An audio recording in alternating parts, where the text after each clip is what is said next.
Welcome back to Movie Recaps. Today I will show you a horror, thriller film from 2020, titled Superdeep. Spoilers ahead. Watch out and take care. In 1984, epidemiologist Anna Fedorova loses her research associate when the testing of a vaccine goes wrong. Feeling guilty for having authorized testing on humans without preliminary or animal testing first, Anna wants to shut down the project, but Colonel Yuri Morozov stops her. Shutting down the project wouldn't help her feel any better, and the soldiers in Africa need her. If she gives up now, her friend would have died for nothing. Months later, Anna is spending New Year's Eve with family and friends who congratulate her for having come up with a vaccine so fast. Their dinner is interrupted by a phone call from Morozov, who needs Anna for a special mission.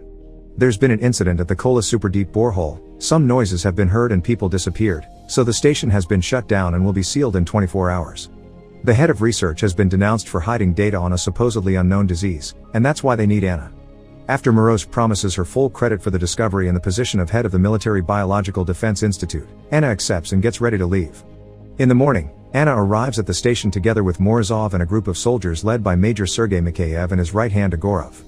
As soon as they land though, they already encounter their first problem. A scientist has escaped the station with a grenade in hand that he detonates as soon as he reaches the helicopter.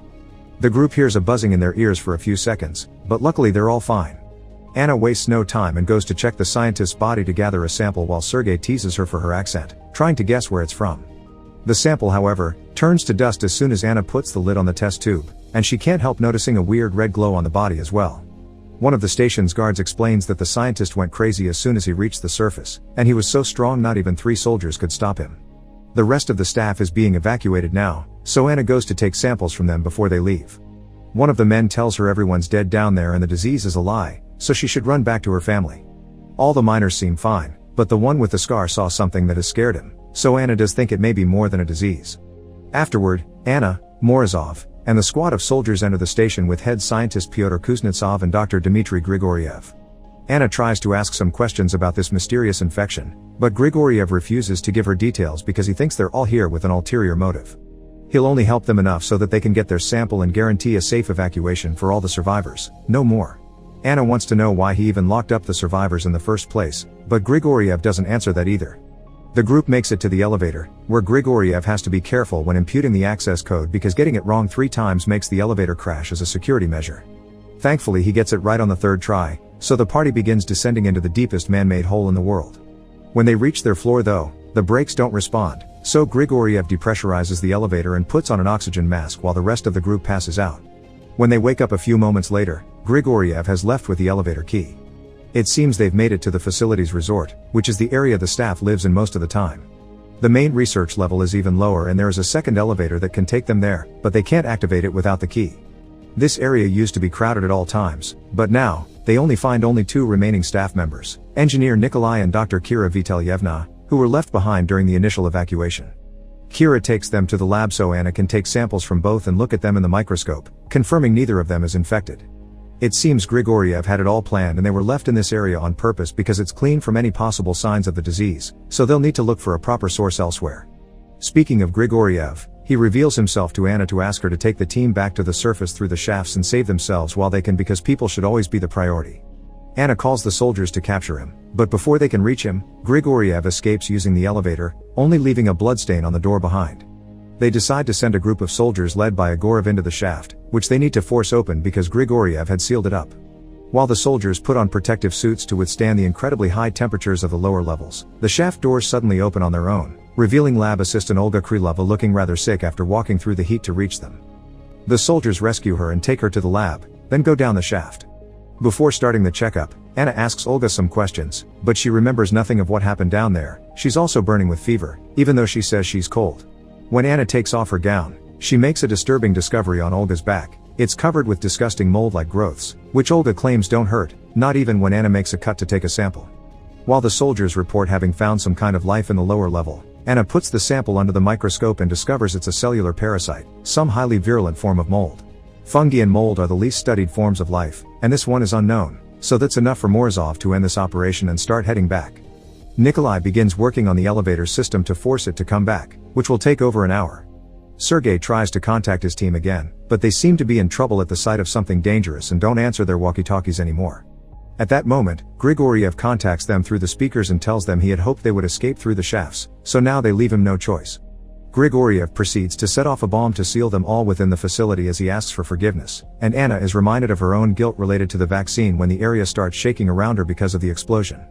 In the lab, Olga's body begins to glow and she slowly loses control, blowing up the glass and attacking Kira. Meanwhile, Nikolai discovers that the explosion damaged the pressure pump and will cause the facility to collapse within an hour. He wants to find a way to get out and shows no care for the soldiers trapped in the lower levels, earning him a punch from Sergei. However, Morozov agrees that going back for those soldiers is too dangerous, so they'll be leaving through the shafts.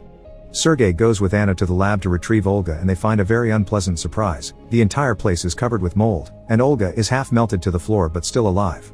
On the other side of the door, Morozov doesn't care that Anna is surrounded by contamination without protection and orders her to take samples anyway. When she and Sergei come closer though, Olga begins releasing a cloud of spores, so Sergei runs out of the room and Anna steps back and grabs a mask to avoid breathing them in. That's how she comes across Kira, who has been infected and mutated like Olga, and she dies when her bones suddenly poke out. Anna tries to leave the room and has another guilt-associated hallucination when she slips, but this allows her to find a fire extinguisher. She uses it to clean the air around her so she can open the door without the mold escaping, and after closing it again, she asks Nikolai to use the extinguisher on her body to disinfect her. Afterward, Anna goes to check on Sergei, but it's too late, he's already infected and has lost his sight. When she tells everyone about Kira, Pyotr explains that it isn't supernatural. This mysterious mold is like the fungus that takes over an ant and makes it go back to its nest so it can release its spores and infect everyone else. Anna asks Morozov to speak in private so she can tell him about her discovery. The mold dies when exposed to cold and it's been using human bodies to survive in the upper area's permafrost. She wants to stay with Sergei to search for the last survivors while Morozov goes back to the surface and calls a rescue team, but this isn't even an option. The facility will be shut down in 5 hours, there's nobody coming. Morozov orders everyone to suit up so they can leave, but at that moment, they receive a message from Egorov asking them not to open the door even if it's for them. After a long argument, Pyotr reminds them this is their only chance at survival, so may as well open the door anyway. They send 3 soldiers down the shaft to investigate first, but 2 quickly come back after shooting at something big that tried to attack them yet they couldn't identify. The 3rd soldier also comes back without an arm, and he ends things with a knife right before the group closes the door. Whatever is in the shaft now knows they are there, so it begins slamming the door to try to get out. The group runs away and makes it to the back of the area to see the elevator finally arriving. Nikolai begins working on a way to drop it down, hoping the emergency brakes will hold. Sergei's body starts glowing and he knows he doesn't have much time left, so he decides to stay behind with his men to try to stop the mysterious entity, which has finally broken down the doors. Anna, Nikolai, Pyotr, and Morozov get in the elevator and hold tight as it begins falling down. The pressure makes it hard for Nikolai to reach the brakes lever, so Anna has to leave her seat and do it herself. Fortunately, she pulls it just in time and the elevator safely lands on the lowest lever, which is colder than they expected. All the rooms are covered with frost, and a recording from a scientist tells them he also figured out the mold is weak to the cold and the ice age must have kept it underground all these years. Sooner or later though, it'll figure out that the permafrost has an end and it could escape. This thing has already learned to melt bodies together for warmth and power. This is the reason why the group doesn't find any survivors. They're stuck on the wall in a giant melted pile of mold that has died of cold.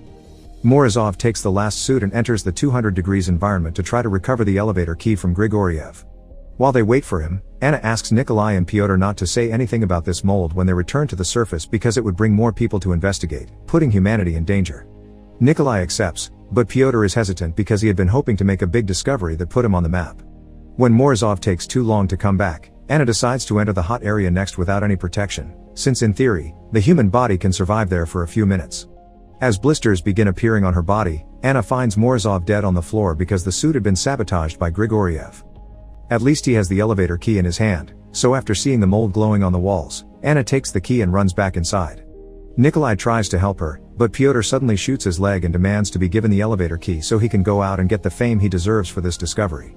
They give him the key and Pyotr takes the second elevator with both of them, keeping them at gunpoint. When they return to the resort level, they go to the first elevator corridor to investigate, and Pyotr tries to keep Anna behind so he can get into the elevator alone. However, he's suddenly attacked by the strange entity from the shaft. It's a disgusting creature made of the infected staff members that have been melted into one organism. They're still alive and screaming while the creature kills Pyotr. Anna runs away and hides in the mess hall, but the creature comes after her, so she grabs a knife and enters the freezer. There she gets an idea. She takes off most of her clothes and tosses a bucket of freezing water on her body so her temperature is too cold for the mold to infect her. Then she comes out and crawls under the creature to take the elevator key from Pyotr, who has also been absorbed. Locking the doors behind her, Anna rushes out of the mess hall and finds Nikolai so they can escape together. However, the creature finds them by breaking through the wall, so the pair runs away until they reach the elevator and manage to push the doors closed right as the creature tries to reach inside. The elevator starts going up, but Nikolai and Anna have one last surprise waiting for them. Sergei is also there with them, melting into the floor and begging them to do something as he coughs out spores. Anna stops the elevator because she doesn't want to take the mold outside, but Nikolai doesn't want to die here and activates it again. The two of them begin fighting over control of the elevator, and when Nikolai is about to kill Anna, Sergei forces his body to do one last effort. He raises his arm and uses the exposed bone to kill Nikolai first. To show her gratitude, Anna tells Sergei that she's from Yugoslavia and kisses him before getting to work on the elevator. Anna remembers putting the wrong code 3 times will crash it, so she starts punching numbers, which proves more difficult than it sounds because she's been infected too and her body has started glowing, so she feels weak with pain. The two first tries go slowly but well, but she barely puts half a fake code when the elevator makes it to the surface, so she has to struggle against the grasp of the rescue team to punch the final numbers. The elevator starts the self-destruct sequence and falls down as Anna leaves with the new team in a van.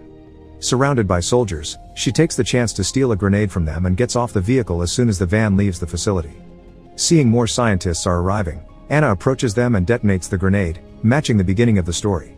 Make sure to subscribe and turn on notifications so you can watch more videos like this. Thanks for watching.